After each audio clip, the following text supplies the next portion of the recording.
JBIC digital study channel पर आपका स्वागत है। स्टूडेंट्स, मैं आशा करता हूं कि आप घर पर स्वस्थ होंगे और पढ़ाई कर रहे होंगे। विद्यार्थियों, जैसा कि आप जानते हैं कि हम लोग वैद्युत रसायन पढ़ रहे हैं, जिसमें हमने जो है पिछली क्लासों में जो है मानक इलेक्ट्रोड विभव के बारे में, मानक हाइड्रोजन इलेक्ट्रोड के बारे में जो है पढ़ा था। आज के इस क्लास में हम लोग पढ़ने वाले हैं विद्युत रासायनिक श्रेणी। विद्युत रासायनिक श्रेणी।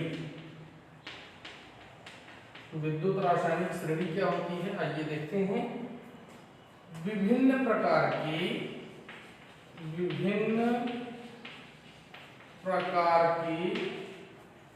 तत्वों को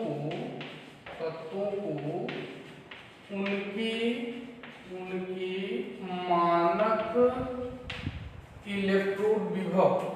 मानक इलेक्ट्रोड विभवों के बढ़ते या घटते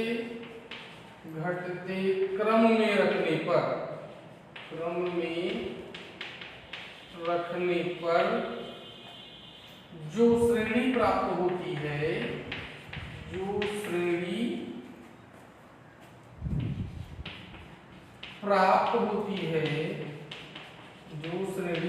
होती है, वह क्या कहलाती है? विद्युत रासायनिक श्रेणी कहलाती है। विद्युत रासायनिक श्रेणी कहलाती है।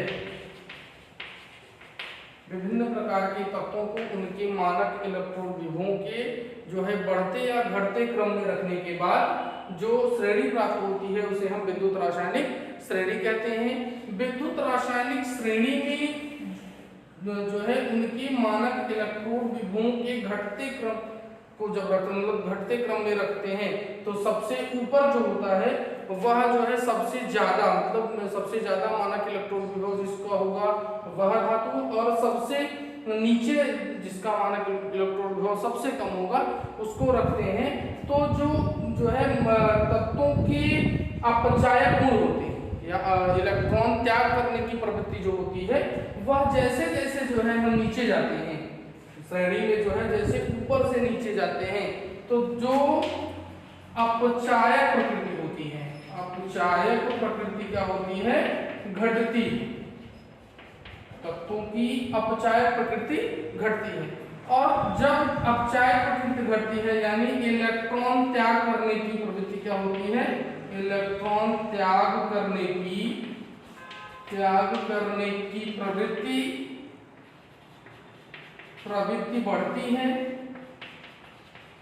बढ़ती है, जिससे जो है इनकी सक्रियता क्या होती है? सक्रियता भी बढ़ती है। मतलब जो तत्व जो है विद्युत रासायनिक श्रेणी में सबसे नीचे होगा, वह जो है सबसे अधिक सक्रिय होगा। जैसे लिथियम विद्युत रासायनिक श्रेणी का सबसे सक्रिय तत्व होता है। अब जो है विद्युत रासायनिक श्रेणी की अनुप्रयोग। विद्युत रासायनिक श्रेणी के अनुप्रयोग सबसे पहला अनुप्रयोग है तत्वों के आक्सीकारक तथा अपचायक गुणों की तुलना करने में। विद्युत रासायनिक श्रेणी में जब जो है हम ऊपर से नीचे जाते हैं या जो है बढ़ते मानक इलेक्ट्रोड विभव से घटते मानक इलेक्ट्रोड विभव की तरफ जाते हैं, तो जो अपचायक प्रवृत्ति होती है तत्वों की अपचायक प्रवृत्ति बढ़ती है तथा अतः अतः इलेक्ट्रॉन त्यागने की प्रवृत्ति बढ़ती है और आक्सीकारक प्रवृत्ति जैसे इलेक्ट्रॉन ग्रहण करने की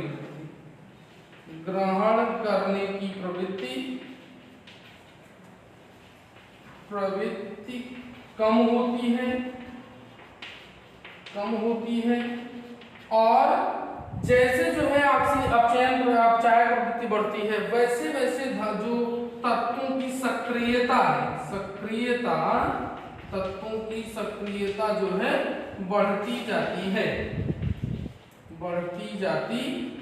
इसी प्रकार से हम देखते हैं कि जो यस ब्लॉक एलिमेंट होते हैं, क्षारीय धातुएं और क्षारीय मृदा धातुएं, वो जो है अन्य तत्वों जैसे पी ब्लॉक एलिमेंट्स और डी ब्लॉक एलिमेंट के तत्वों से अधिक सक्रिय होती हैं, क्योंकि इनकी अपचायक क्षमता जो है वह ज्यादा होती है।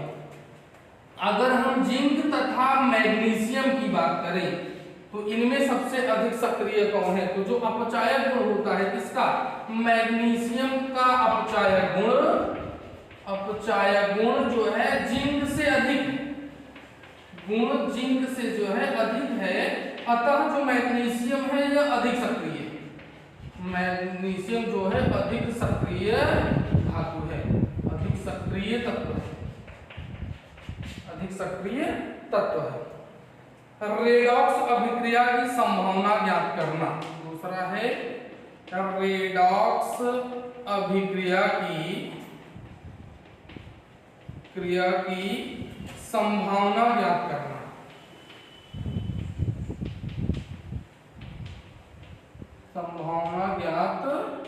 करना। किसी अभिक्रिया में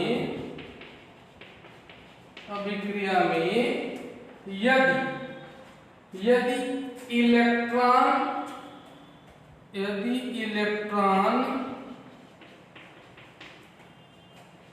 त्यागने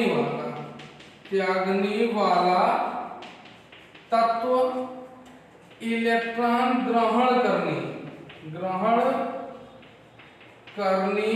वाले तत्व की तुलना में सक्रियता श्रेणी में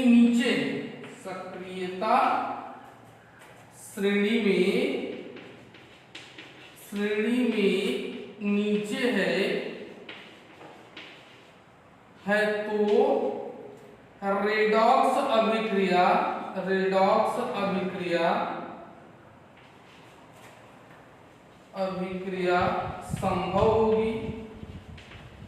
संभव होगी। अर्थात जो अधिक सक्रिय पदार्थ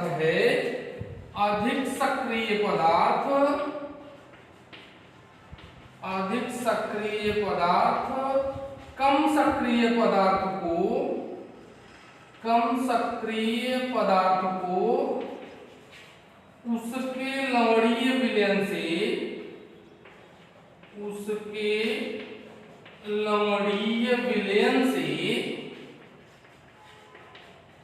विस्थापित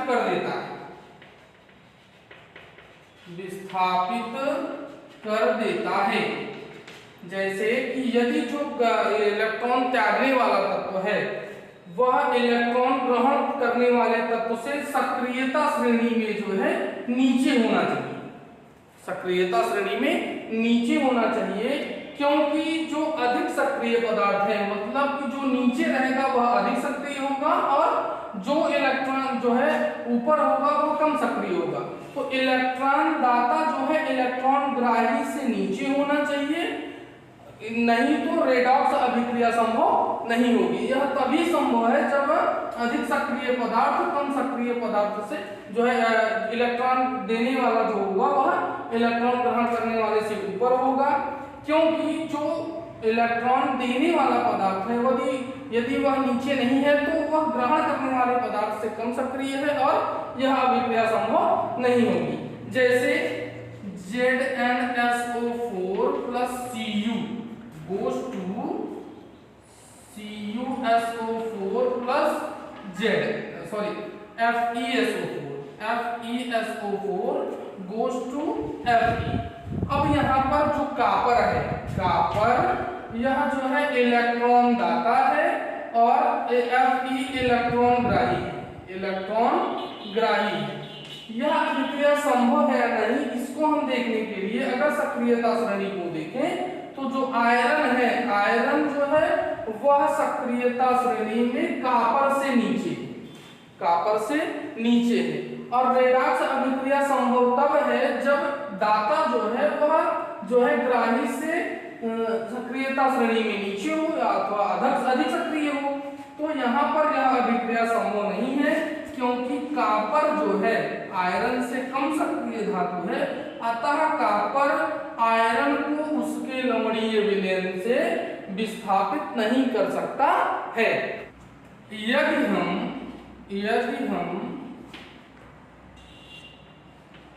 FeSO4 के विलयन को Cu कॉपर के बर्तन में रखते हैं तो कोई अभिक्रिया नहीं होगी और यह उचित होगा। मतलब हम कॉपर के बर्तन में जो है फेरस सल्फेट का जो विलयन होता है इसको हम आसानी से रख सकते हैं। Fe plus Ni plus 2 goes to Fe plus 2 और प्लस Ni। यहाँ पर जो अभिक्रिया हो रही है Fe equal to goes to Fe plus 2 plus 2 और Ni plus 2 plus 2 electron goes to Ni। अब यहाँ पर हम देखते हैं कि जो आयरन है, आयरन का जो है इस अगर निकिल और जो है आयरन की हम बात करें तो जो आयरन होता है वह निकिल से सक्रियता श्रेणी में नीचे है, अतः जो है आयरन निकिल के लवणीय विलयन से जो है निकिल को विस्थापित कर सकता है। अतः अगर हम देखें कि अगर किसी भी जो है लोहे के बर्तन में, अगर हम लोहे के बर्तन में जो है निकिल सल्फेट का विलयन रख दें, निकिल सल्फेट का अगर हम विलयन जो है रखते हैं तो यह जो है निकिल सल्फेट जो है आयरन जो क्या करेगा, निकिल सल्फेट के विलयन से निकिल सल्फेट को विस्थापित कर देगा और FeSO4 बनाएगा। अतः जो है निकिल सल्फेट के विलयन को किसी भी लोहे के बर्तन में नहीं रखते हैं। तीसरा है अम्लों से हाइड्रोजन का विस्थापन। अम्लों से हाइड्रोजन का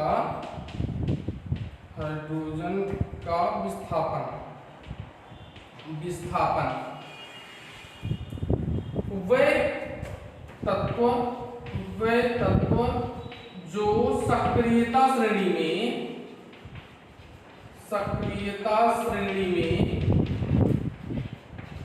हाइड्रोजन से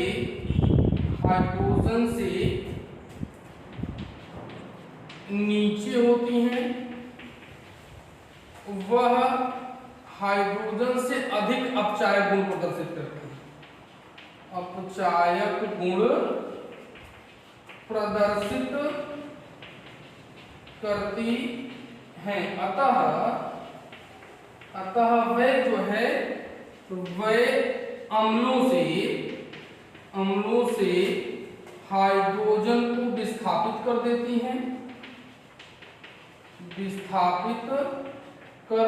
हैं,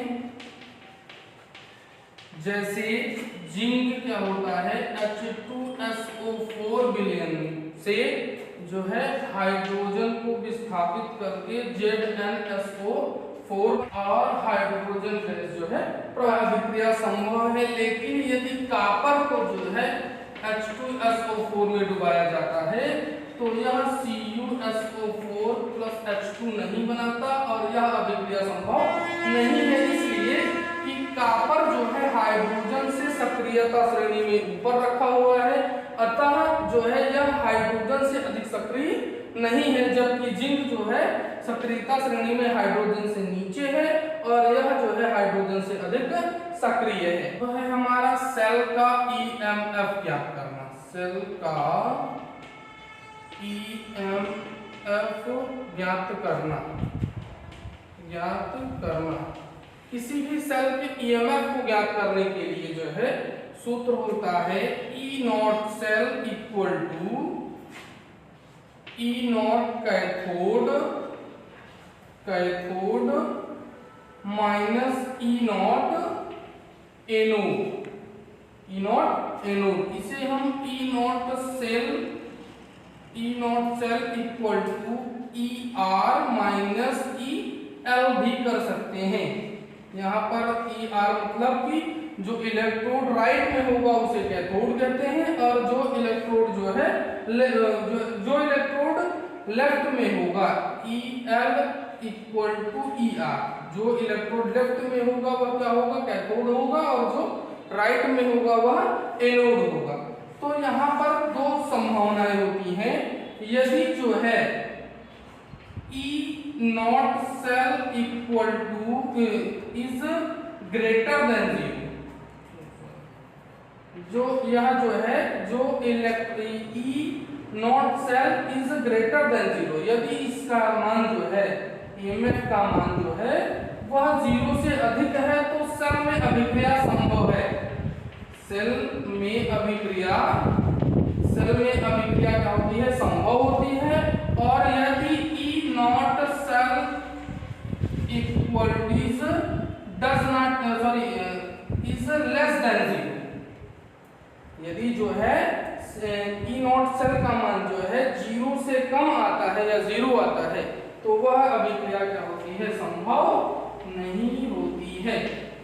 स्टूडेंट्स आज के क्लास में बस इतना ही, मिलते हैं नेक्स्ट